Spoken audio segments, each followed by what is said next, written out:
with deep experience in enterprise deployment, system architecture, and secure geodatabase management. A certified ethical hacker, he combines advanced cybersecurity skills with geospatial infrastructure expertise to help organizations strengthen and modernize their GIS environments. Jeff previously served as a platform engineer at Esri and has worked extensively in the intelligence and geo-ed community, supporting mission-critical geospatial workflows and advanced analytics across the government and industry. Please welcome Jeff.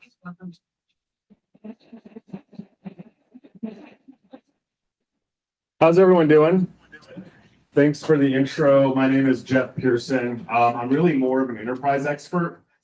I'm definitely really good at hacking. I really want to do this demo because I feel like everyone in the geospatial community doesn't really fully understand what the vulnerabilities are. Has anyone in your experience getting hacked at all at their agencies or personally? Maybe a few. Yeah, it's pretty invasive. You don't really know what's happening, and then you end up having to pay a lot of money to a consultant to wind up getting you unhacked, right? So we're just gonna go into it real quick. So okay, it's working. Okay, so just a quick overview. We're gonna go over some historical data, some offensive hacking for general IT, so you guys have an understanding on how a normal IT services department might work. We're gonna go over some offensive hacking techniques for GIS systems specifically. We're gonna go over some tech, and then I'm gonna do a live demo where I'm gonna actually hack live in ArcGIS Enterprise Box. Hopefully it's the right one because it can get pretty illegal if you do the wrong thing, right? So I don't know what that is. I think that was my last one. Give me a second, guys.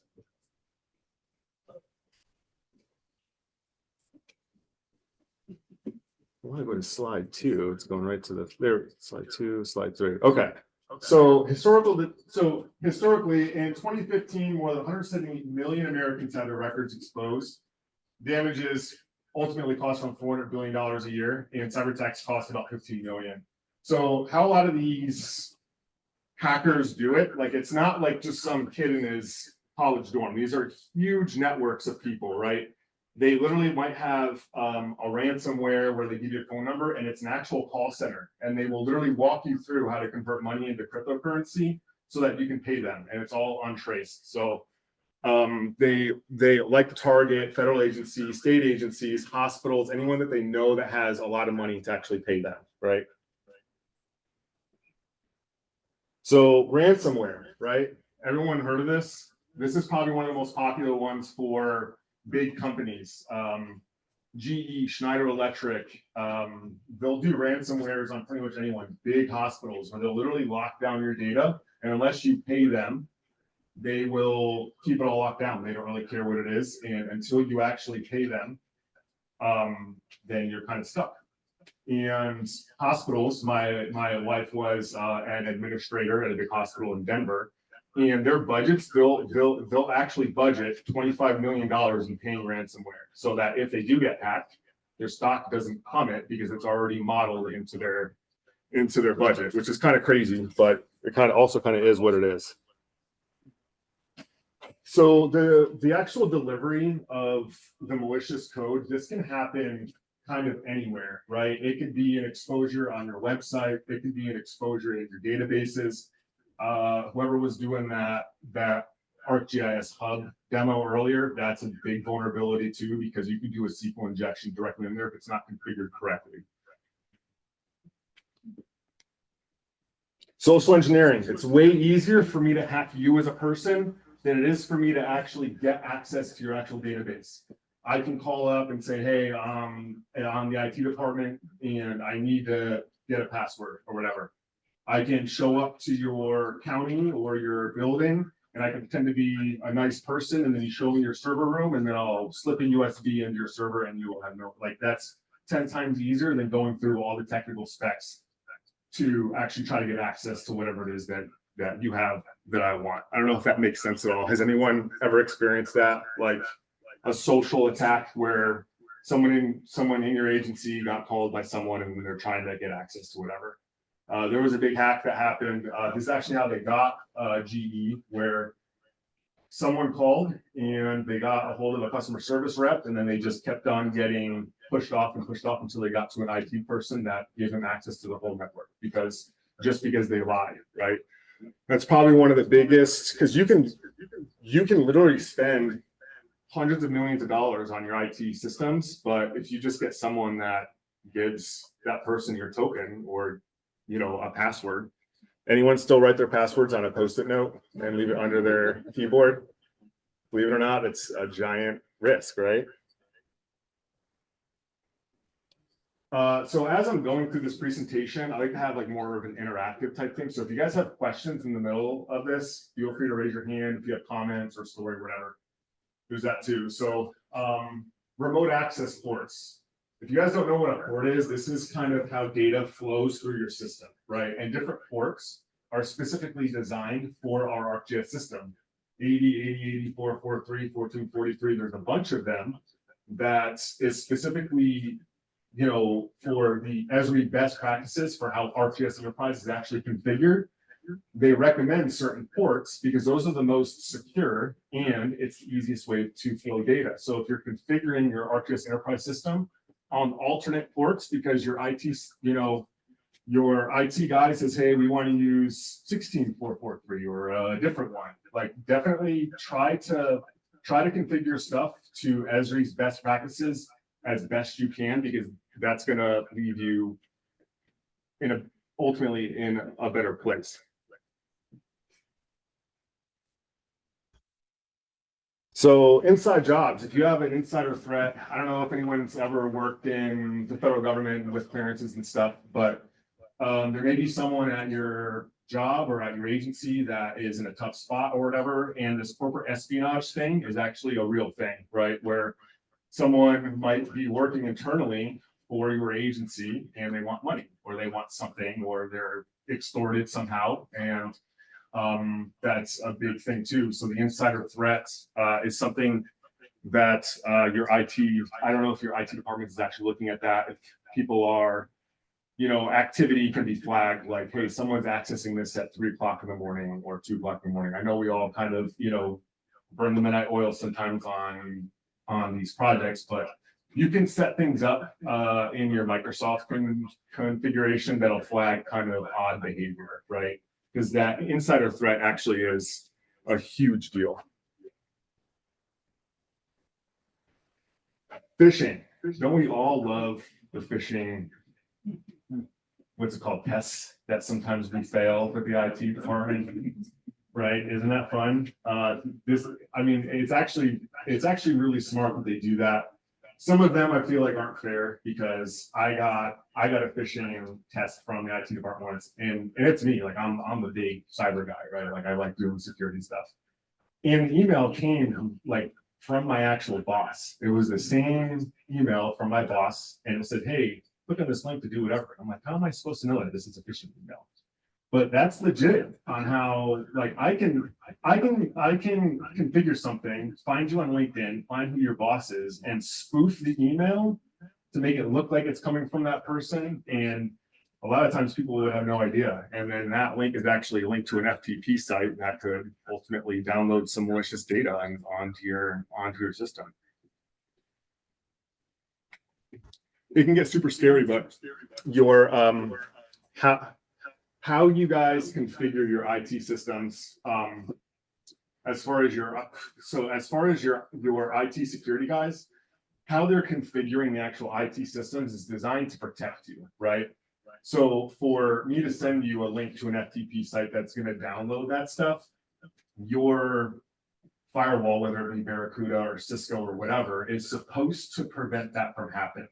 So when you click on that, it's not just going to automatically download some random stuff as if you're on your home computer, which it would work at that point.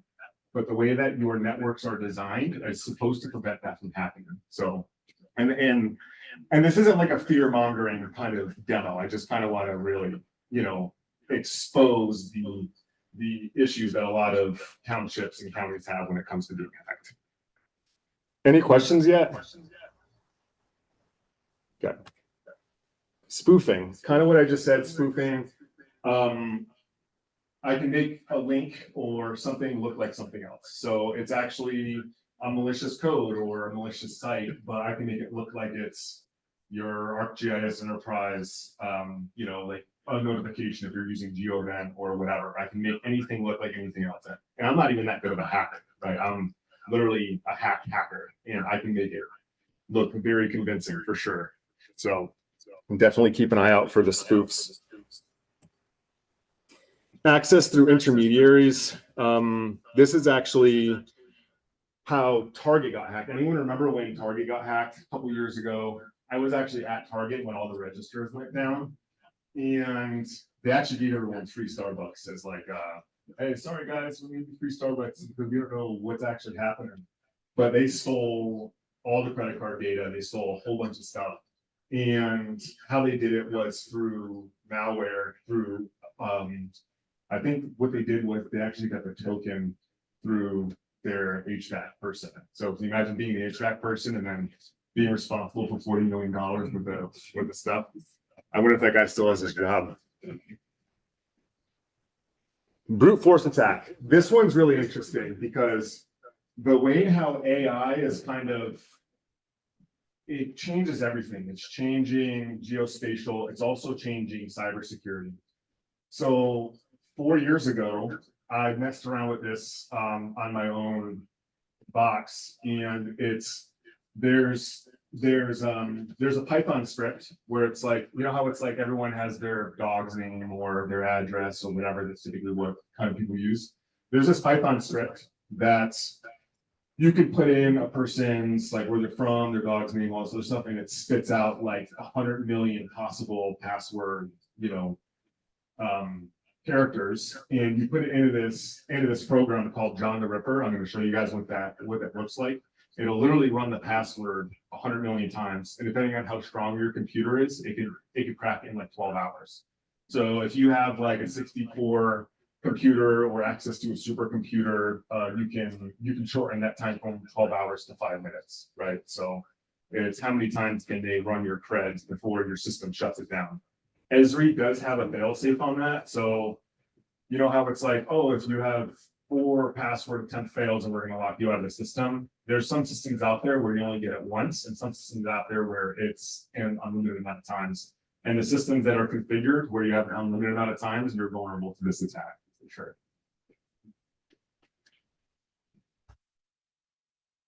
So cybersecurity basics. Have you guys ever heard of flags, on how flags work? It's kind of like you have binary and then you have flags, right? So I'm going to kind of just go over how the flag system works so that whenever we do the live hack, you can better understand how it's working. So you have these different flags that will kind of go back and forth. So it's kind of like me saying, hey, and then you'll say hello, and then I'll say hey back. That's kind of how the sequence of TCP works, right? So what'll happen is your system will send the server a flag saying hey, which is the send flag. And then they'll send something back. And then the acknowledge flag will come, right? So what'll happen is a denial of service attack. Remember who I was talking to earlier about the denial of service attack? Yeah. So this is kind of how this works, right? You can go into a system and send 100 billion times at, and the server is like, I don't know what's going on. And you're overloading it with all these flags that the server no longer works. So you can wind up getting a denial of service attack of part of a ransomware. So I'm not going to turn off all my acts through this program called Nmap until you pay me or do whatever it is I want you to do, right? This is probably one of the more popular ones because it's very easy. Like a kid in high school can set this up. All he needs is your IP address for your website and basically go into Nmap that I'm going to show you guys and just put in your IP address and you just do a limited amount of acts to your server and then you kind of go. So the web adapter, which we're going to get into, which is on your ArcGIS Enterprise, changes the IP address. So the web adapter is designed to take these acts or take the sends or whatever and kind of just hold them in this little bucket. And then you can run an analysis on the act. So web adapter is actually extremely powerful when it comes to ArcGIS Enterprise. everyone know what web adapter is? Anyone not know what? So web adapter is kind of the cybersecurity component when you're implementing your ArcGIS enterprise. So you have your data store, you have your server, you have your portal. Well, the web adapter is there to basically run as a reverse proxy so that your static IP isn't exposed to people like the high school kid that wants to do with an ad service back on your system.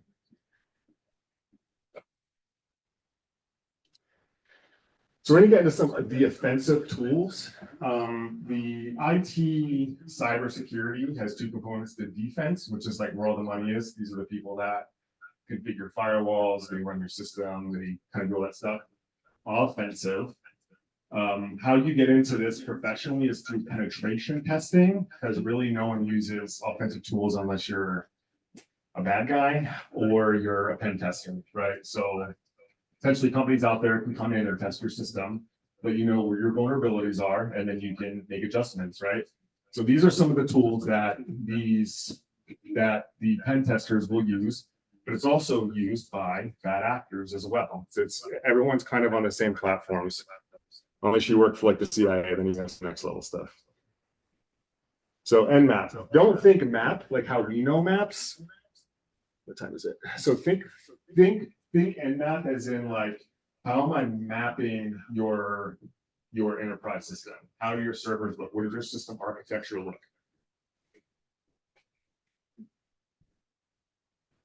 So you can run target specific stuff. So just running the inspect tools on Google, I don't know if you've ever done that, where you can see the services and you kind of see all that stuff.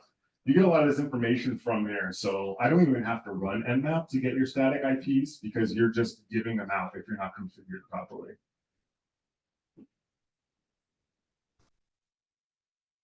So scans versus attacks. So kind of like what I was talking about earlier, you can use the Nmap to figure out what the static IPs are, where I'm sending a SYN flag or an ACK flag, and then you'll respond with something.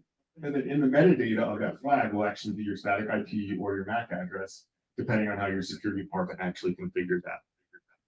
And I'm going to hurry this up because it looks like I only got like 7 minutes left. Metasploit. Metasploit's kind of like the ArcGIS Pro of hacking. Like this is like the big system that hackers use to hack stuff, right? It's called Metasploit, and it's actually a really cool system. Aircrack NG, this is how, not me, how other people will get free Wi-Fi from the hotel. You can hack your airplane's Wi-Fi pretty easily by running maybe 2 or 3 scripts. I'm not saying I did it because that'd be illegal, but sometimes $10 is a little bit too much for hotel Wi-Fi. Off the record. I guess it's not off the record because there's like 100 people here. John the Ripper, this is the password. This is the brute force attack. You can get really kind of crazy with this. This is a very strong system. And as cybersecurity evolves, so does offensive security, right? So it's kind of like, which one's going faster? Are they creating more tools to bypass your, oh, you only have 7 attempts left? Because there's definitely ways that you can configure the system to bypass that, to try to get more brute force.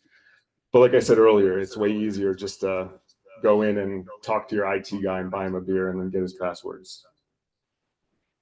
So vulnerabilities in ArcGIS Enterprise specifically, you have the denial of service, kind of what I was talking to that guy earlier about, but your geodatabases for sure, especially if they're on Postgres, if they're on SQL, those are the ones that are going to be most vulnerable, because just because you're configuring them behind your firewall does not mean that your firewall is filtering the packets that's going to try to hit it, right? SQL and Postgres are very easy to hack if it's not behind a firewall. I can go into your SQL database and I can add all kinds of crazy stuff in there. I can download it if it's not configured to your firewall. So if there's anything that you get out of this talk to your IT department. If you have enterprise geodatabases, make sure that the firewall is filtering the packets that are going in and out of it, for sure. We're just going to blow by this. SDE connections, kind of the same thing. So I'm gonna do the live demo now. We're gonna use Nmap, use Metasploit. This is my information. If you guys want to shoot me an email, I don't go too crazy with these demos because someone might be in the crowd and taking snapshots of what I'm typing in. You will go to jail if you do not use this properly. It is literally one click away to breaking all kinds of federal laws. So, you know, I'm going to show you how to configure this. Don't try it unless you are with someone that knows what they're doing, because you can break the law very, very, very easily, including hacking the hotel Wi-Fi.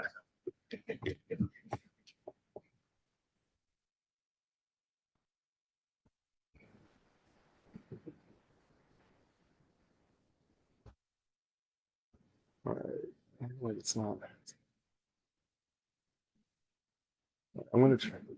I'm gonna try to mirror this because I can't see what's going on. Give me 1 second.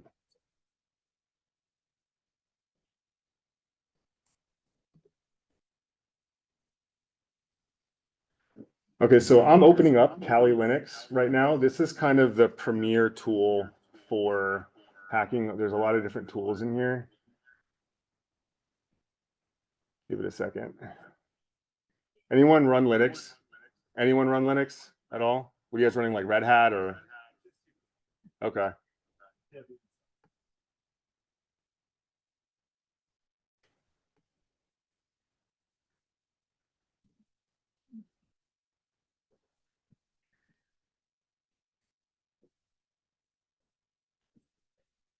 This is going to be very difficult for me to do without being able to actually see the screen. How much time do I have left? I got 3 minutes left.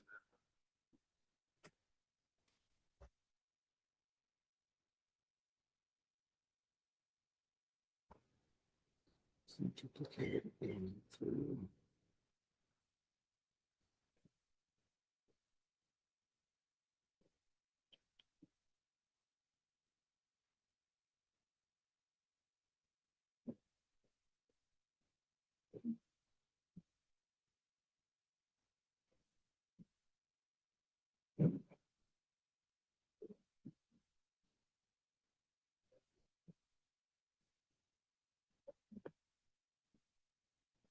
All right, I think we should be good. I should be able to hack this ArcGIS Enterprise in 2 minutes or less. So give me 1 second.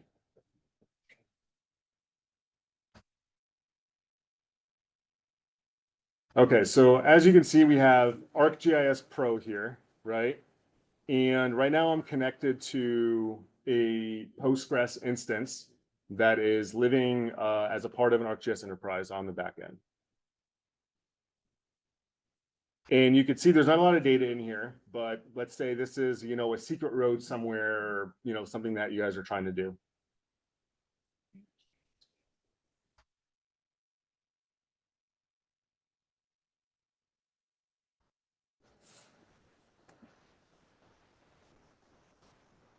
Okay, I think I should be sharing now. Okay, so I just wanted to demonstrate kind of what you're actually seeing. And I'm going to open up Nmap, kind of what I was talking about earlier.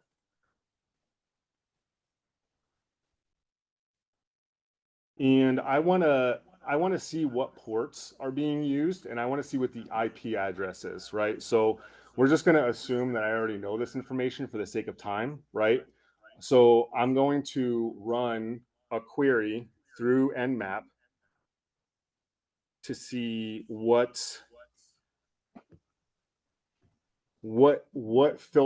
is actually being filtered in and out of my Postgres, right?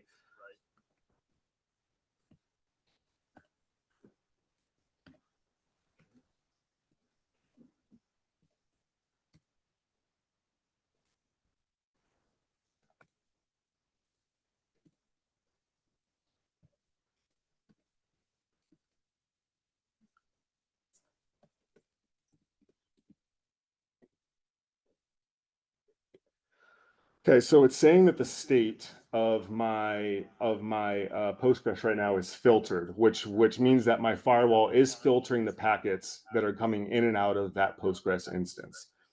So I'm going to try to run what's called a trace route so that we can get more information about my Postgres. And everything that I'm doing right now, there's not going to be a log, there's not going to be anything. So running these types of checks and tests is completely secret. The administrator of your IT services is never going to know that this is ever happening, because I'm not actually requiring the system to send me back a flag.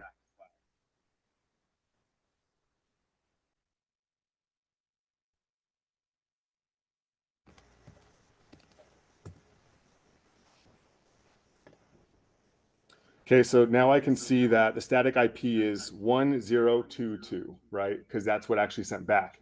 This is when your IT system is going to say, hey, something's weird going on, right? They're not going to know what, but it's also going to be dug into the server logs. So this is going to be more of like a forensic type thing, where eventually the FBI or whoever is going to be like, hey, someone sent this, and then this is what was returned. This is a very basic Nmap commands, but now that I have that information, I'm going to open up Metasploit now.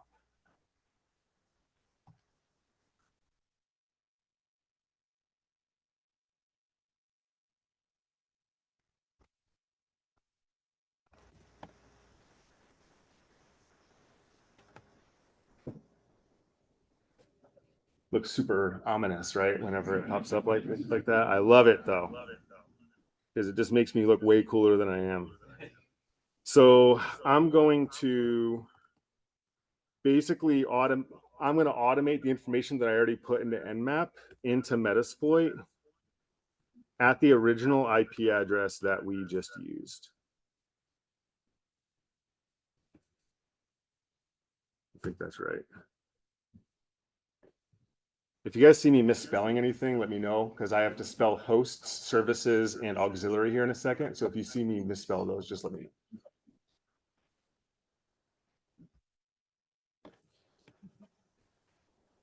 Okay, so we have the host that we're actually connected to. We can see the services.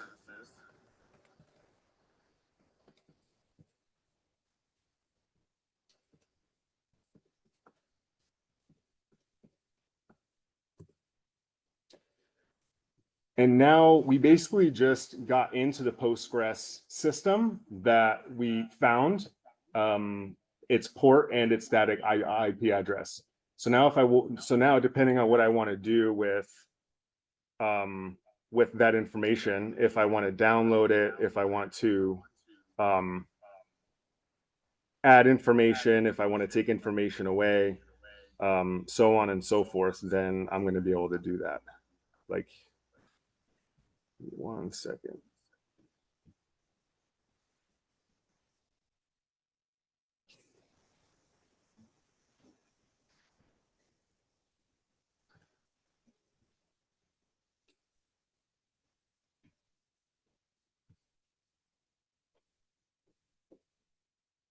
So since I have access to it, I have to write SQL here. So if there's any SQL experts, let me know, please.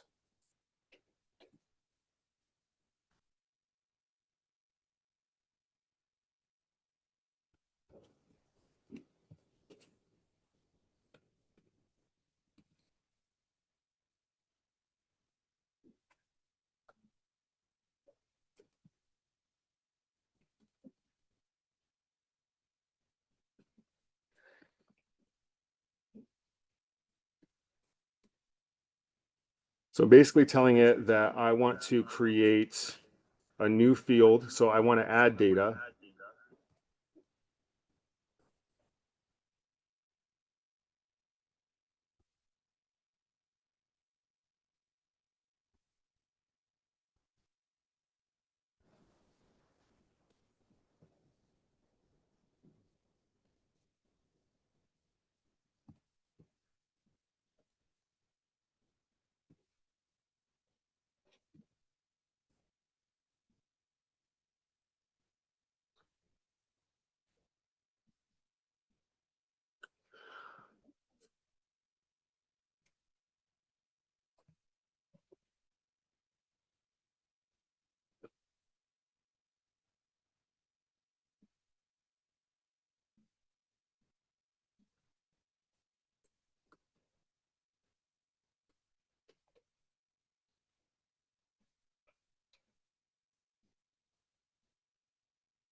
Okay, so when we go back into our ArcGIS Pro instance, we should see in its attribute table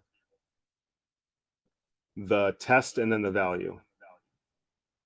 So now through that Postgres instance that we just entered information into that, and with the system, I'm also able to download that data too. This is a very small enterprise geodatabase. Obviously, there's only one field or one entry here, but if you have 100 million or whatever, it would take a lot longer time for the actual demo to work. But it would be fairly simple for me to do this if you guys don't have your firewalls and all of your information configured properly, which is obviously, you know, a huge deal, right? We don't want anyone accessing any of this information. But that kind of concludes my demo. Anyone have any questions just off the bat? No questions. You guys don't want to be incriminated. Okay. Okay. Well, online, if you guys have any questions, I'm going to put my email back up here. So feel free to reach out with anything. And don't mess with this stuff unless you know someone that knows what they're doing. Because like I said, you're this close to going to jail with one small click. Thank you very much, everybody.